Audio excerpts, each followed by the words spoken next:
James, a 25-year-old from Austin, Texas, met Elena in 2025. They texted daily, hung out, and shared stories. But after 6 months, he noticed red flags. She never committed, often talked about other things, canceled plans, and seemed more interested in how he made her feel in the moment than building a future. By the time James was emotionally invested, Elena admitted, "I thought you knew I wasn't looking for anything serious." What followed was heartbreak, confusion, and regret. This is not a rare story. A recent Baylor University study found that many young adults are engaged in situationships, relationships that mimic romance but avoid real labels and real commitment. These arrangements often leave one person much more emotionally invested than the other. Have you ever been in a situation where you feel like you're doing all the work while she never seems fully there? In this video, we'll break down 10 signs she's just playing you, using real psychology, research, and James's story.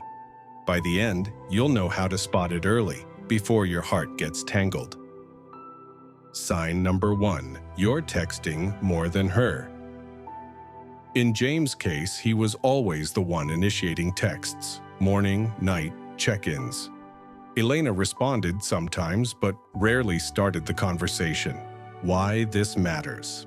In a balanced, growing relationship, both sides invest in communication. Psychology research shows that consistent mutual communication is a marker of attachment and relationship satisfaction. When one person always texts more, it's often a sign of asymmetry in interest or effort.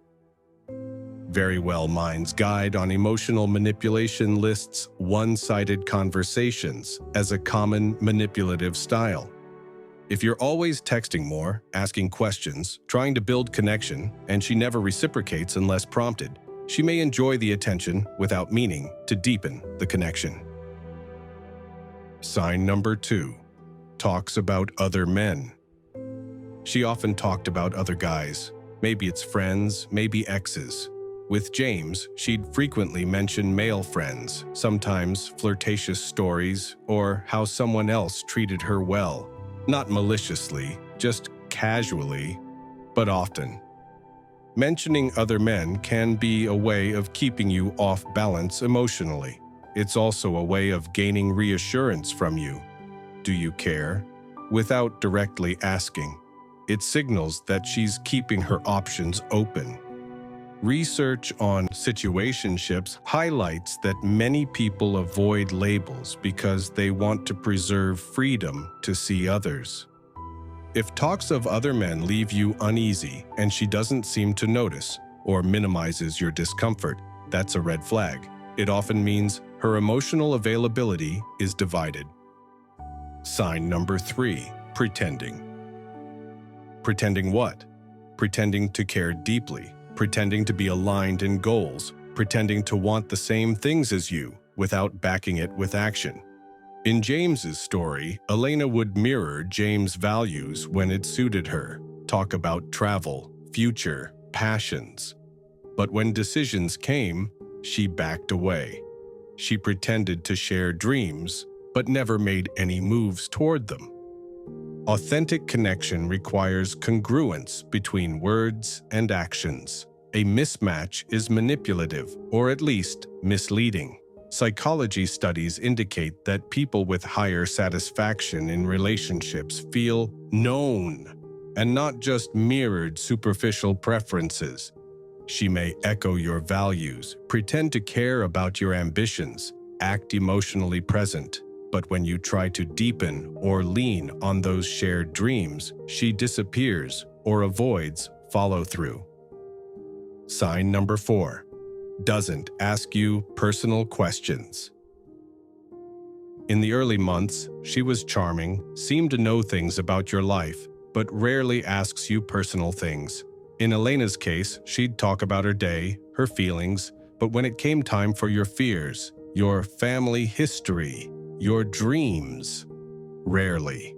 Asking personal questions is a sign of emotional investment. It demonstrates curiosity, vulnerability, and the desire to connect deeper. According to psychology, today, one of the signs of emotional manipulation is lack of personal disclosure from the manipulator or avoiding vulnerable topics. If she doesn't ask about your well-being, your past, your goals, it often means she's not deeply invested, just keeping things light and safe for herself. It's another way to keep you from getting too close. Sign number 5. Flakiness. Here's what happened with Elena. Dinner plans made, then texts last minute she's not sure, postpones, cancels. Sometimes shows up but not fully present. Reliability is foundational to trust. If someone says they'll do something and consistently doesn't follow through or makes excuses, it shows they don't respect your time or feelings. It signals low commitment. The Situationships study notes that partner prioritization is one of the themes strongly tied to satisfaction. When you're not prioritized, it's a bad sign. Excuses, flaky behavior, canceling last minute, changing plans, not being consistent, it's classic.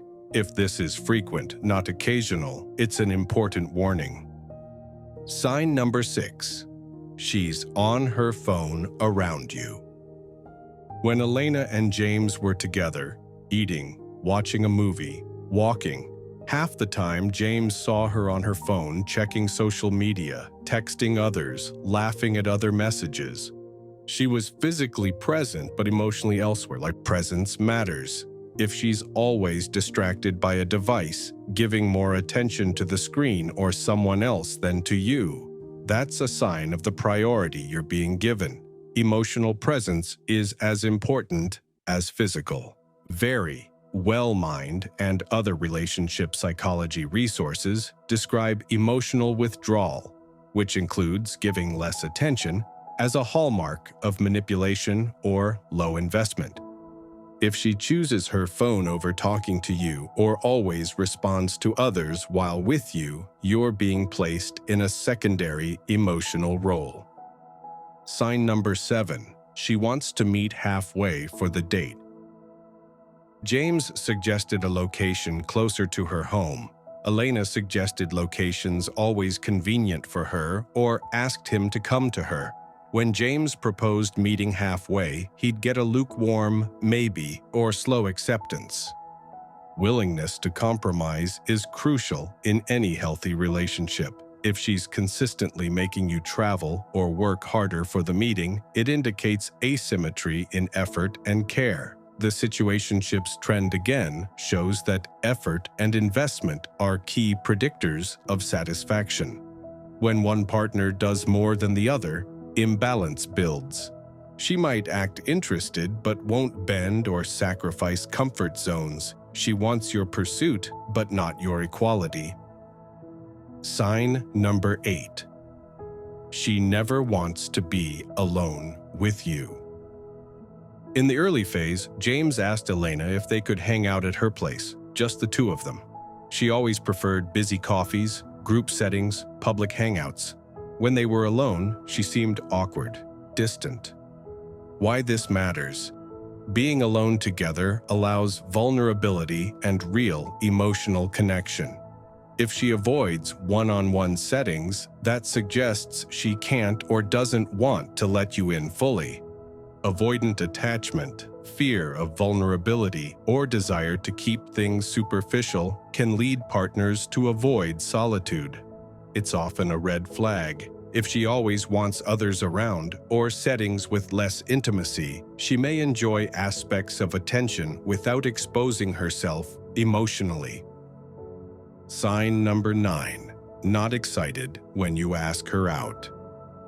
Whenever James asked Elena out, dinner, movie, something fun, Elena's response was polite but bland. No enthusiasm, no spark. Then, after the date, no follow-up, no excitement about the next plan. Enthusiasm is energy. If someone likes you, they'll show it. Not always in dramatic ways, but they'll show something. Lack of excitement can mean it's not a priority. From various studies in relationship satisfaction, the emotional displays, smiling, eagerness, follow-up interaction, predict stronger bonds. If those are missing, it usually means emotional distance. She may accept your date, even do it, but without genuine warmth. It's like going through the motion without caring deeply. Sign number 10. Personal space. Finally, James noticed that every time things got close, physically or emotionally, Elena pulled back. Needed space, distance, not texts, fewer meetings, more excuses. Needing space occasionally is fine, but consistent retreat when things deepen is a classic way people protect themselves while keeping you around. It's a boundary, but often one that's self-protective rather than generous or mutual.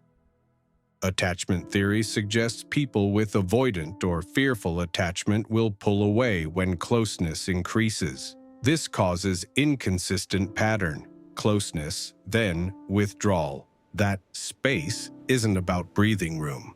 It's about maintaining control over how close you can get. Why people fall for this? Before closing, let's understand why someone like James might stay even when the signs are obvious. Hope and investment play a big role. Emotional effort and those small good moments create hope that things will change. And research on situationships shows this investment makes people hold on.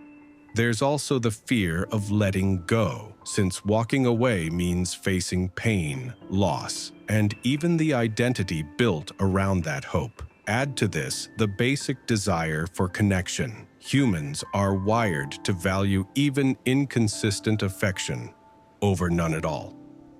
Finally, unclear expectations give her freedom while keeping you guessing, especially if she avoids labels or commitment. What to do now? If you start to recognize these signs in your situation, the first step is self-reflection. Take a moment to notice which of these patterns are showing up, how often they occur, and whether they form a consistent trend.